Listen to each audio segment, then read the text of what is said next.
Hey guys, welcome back to my channel Driving Guru. তো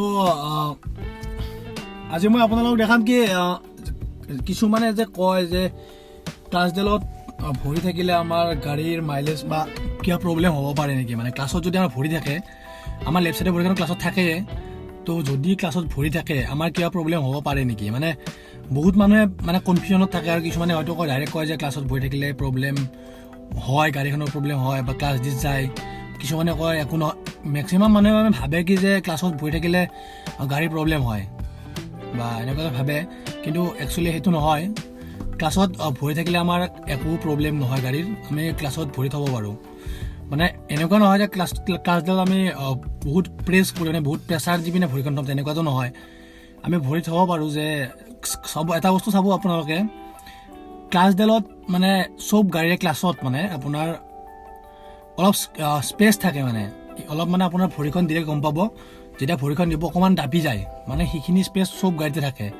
তো সেইখিনি স্পেচ এইটো কাৰণে দিয়া হয় যে ভৰিখন যাতে আপুনি তাত ৰাখি থ'ব পাৰে, মানে যাতে ভৰিখন থ'লে একো প্ৰব্লেম নহয়, সেইটো কাৰণে হেৰি স্পেচটো দিয়া হয়। তো আমি ক্লাছত ভৰি ৰাখিব পাৰোঁ, একো প্ৰব্লেম নাই। বেছি প্ৰেছাৰ দি ৰাখিব নালাগে, বেছি প্ৰেছাৰ দি ৰাখিলে ক্লাছ ডিছৰ প্ৰব্লেম হ'ব পাৰে, বা হাফ ক্লাছ হৈ থাকিলে যদি প্ৰেছাৰ দিওঁ আমি তেতিয়াহ'লে মানে হাফ ক্লাছ হৈ থাকিব পাৰে। তো হাফ ক্লাছ হৈ থাকিলে ধৰক যদি আপুনি হাফ ক্লাছতে যদি গিয়াৰটো চেঞ্জ কৰি দিয়ে তেতিয়া গিয়াৰ বক্স যাব পাৰে। আৰু যদি প্ৰেছাৰ দি পিনে ভৰিখন থৈ দিয়ে, ৰানিং গাড়ীত যদি থৈ দিয়া যায়, মানে তো কেনেকুৱা হয়, গাড়ীখন চেঁচাই থাকিব, মানে প্ৰেছাৰ পাই থাকিব, মানে ইঞ্জিনে প্ৰেছাৰ পাই থাকিব, ক্লাছ দিছে প্ৰেছাৰ পাই থাকিব। তো তেতিয়া মানে প্ৰব্লেম হ'ব পাৰে। যদি আপুনি লাইটলি মানে এনেই ভৰিখন থৈ দিছে, তো সেই বস্তুখিনি যিখিনি আমাৰ স্পেচ থাকে, মানে সেইখিনি স্পেচৰ ভিতৰত যদি আপুনি ভৰিখন ৰাখিছে একো প্ৰব্লেম নহয়, ক্লাছত ভৰি ৰাখিব পাৰে। ক্লাছত ভৰি ৰাখি গাড়ী চলালে ভালে, মানে আপোনাৰ বহুত এক্টিভ থকা যায় মানে গাড়ীখন চলাই থাকিলে। তো হঠাৎ অকস্মাত যদি ব্ৰেক মাৰিব লগা হয় তেতিয়া আপোনাৰ প্ৰব্লেম নহয় যে ক্লাছত ভৰিখন যাব, ইমান দেৰি নহয় মানে, তো কুইকলি আপুনি কামটো কৰিব পাৰে। তো ক্লাছত ভৰি থাকিলে একো নহয়। মই ইমান গাড়ী চলাইছোঁ, তো মোৰ গাড়ী আজিলৈকে ক্লাছত মোৰ মানে মেক্সিমাম টাইম ক্লাছত ভৰি থাকে। যেতিয়া পূৰা ফ্ৰী ৰাস্তা পাম তেতিয়া ক্লাছৰ পৰা ভৰিখন মই গুচাই দিওঁ, মানে ভৰিখন ৰেষ্ট দিওঁ, কিন্তু মোৰ মেক্সিমাম টাইমত ভৰিখন ক্লাছতে থাকে। তো সেইখিনি স্পেচৰ ওপৰত নাযাওঁ, মানে মই সেইখিনি যিখিনি স্পেচ থাকে, মানে সেইখিনি স্পেচত যিখিনি প্ৰেছাৰ দিলে সেইখিনি স্পেচখিনি মোৰ কাভাৰ হয়, মানে সেইখিনি মানে সেইখিনিয়ে মই মানে ভৰিখন ৰাখোঁ, সেইখিনি প্ৰেছাৰতহে মই ভৰিখন ৰাখোঁ, তাতকৈ বেছি প্ৰেছাৰত নাৰাখোঁ মানে।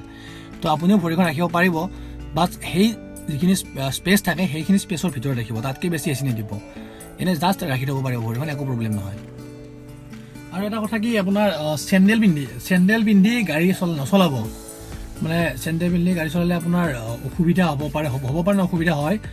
কি হয়, যেতিয়া আমাৰ ক্লাছত ভৰিখন থাকিব, আমি যদি চেণ্ডেল পিন্ধি থাকোঁ, ধৰক আপোনাৰ ক্লাছত ভৰিখন আছে, ক্লাছৰ পৰা আমি ভৰিখন লৈ গুচাই দিম, মানে তেনেকুৱা মানে সময়ত কি হয়, যেতিয়া আমি দেখাই দিছোঁ আপোনালোকক চাই লওক, তো মানে যেতিয়া আমি ক্লাছডাল হেঁচি মানে হেঁচাৰ পিছত যেতিয়া আমি ক্লাছডাল মানে ভৰিখন লৈ আহিম, মানে ক্লাছৰ পৰা যেতিয়া ক্লাছডাল এৰি দিম, তেতিয়া আমাৰ এনেকুৱা হ'ব পাৰে। তো এইটো হ'ব পাৰে, মানে চাওক এনেকুৱা হ'ব পাৰে, ইয়াতো ঠিক তেনেকুৱাই ধৰক এনেকুৱা হৈ যাব পাৰে, চেণ্ডেল মানে প্ৰব্লেম হ'ব পাৰে।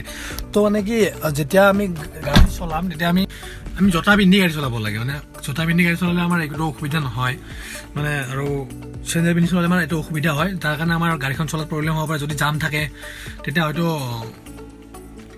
প্ৰব্লেম হ'ব কি, যে যদি ক্লাছডাল আমাৰ গোটেই উঠি নাযায় বা ভৰিখন আমি যদি ব্ৰেকত নিব নোৱাৰোঁ, তেতিয়া খুন্দা লাগি যাব পাৰে। ব্ৰেক মাৰিব খুজিলেও মানে ব্ৰেক নালাগিব পাৰে, সেইটো কাৰণে ব্ৰেক মাৰিব নোৱাৰিব পাৰোঁ, মানে দেৰি হৈ যাব পাৰে মানে ব্ৰেকটো মাৰাত। তো মানে আমি চেণ্ডেল পিন্ধিও গাড়ী চলাব নালাগে। অলপ জেগা চলাইছোঁতো বেলেগ, আৰু মানে বেছি দূৰ জেগা গ'লে বা জাম ঠাইত চলাব লাগিলে আমি জোতা পিন্ধিয়ে গাড়ী চলাব লাগে। আৰু কি হয়, মানে আমি গাড়ীখন চলাই থকা টাইমত আমি যদি গাড়ীখন শ্ল'লি যাই থাকোঁ, 10, 20, 30 এনেকুৱা টাইপত যদি গৈ থাকোঁ, তেতিয়া মানে মোবাইলটো বহুতে চাই, কিন্তু মোবাইল চাব নালাগে। বিশেষকৈ স্পীড যদি যাওঁ আমি মোবাইল চাবই নালাগে, 2 ছেকেণ্ডৰ কাৰণে হ'লে মোবাইলটো চাব নালাগে।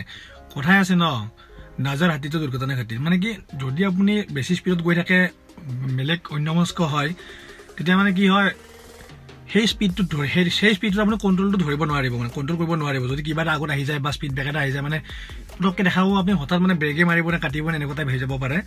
তো গাড়ী চলোৱাৰ সময়ত মানে আপুনি অন্যমনস্ক কেতিয়াও নহ'ব, লাগিলে অকণমান ৰখি দি মোবাইল চাব বা ফোন আহিলে ৰখি দিম, ফোনটো ধৰিব, তেনেকুৱা কৰিব। কিন্তু চলাই থকা সময়ত চলাই আপুনি মোবাইল ফোন ইউজ নকৰিব। মানে মোবাইল ফোন ইউজ কৰাৰ কাৰণে বহুত মানে দুৰ্ঘটনা হয়, তো সেইটো নকৰিব। তো আজিলৈ ভিডিঅ' ইমানেই। তো আৰু নেক্সট ভিডিঅ'ত মই দেখাম কি যে কেনেকৈ গাড়ীৰ মাইলেজটো বঢ়াই গাড়ী চলাব পাৰি। মানে কিছুমানে গাড়ী চলালে মাইলেজটো বহুত কম পায়, হয়তো কিছুমানে চলালে বেছি পায়। তো সেইটো কেনেকৈ কৰিব পাৰি, মানে মাইলেজটো কেনেকৈ চলালে গাড়ীখনৰ মাইলেজটো বেছি পায়। তো সেইটো বস্তু আপোনালোকক মই দেখাই দিম। তো ভিডিঅ'বোৰ চাই থাকিব, চেনেলটো ছাবস্ক্ৰাইব কৰিব, লাইক কৰিব, শ্বেয়াৰ কৰিব, আৰু কিবা ক'ব লগা থাকিলে কমেণ্ট কৰিব। Thank you, bye by.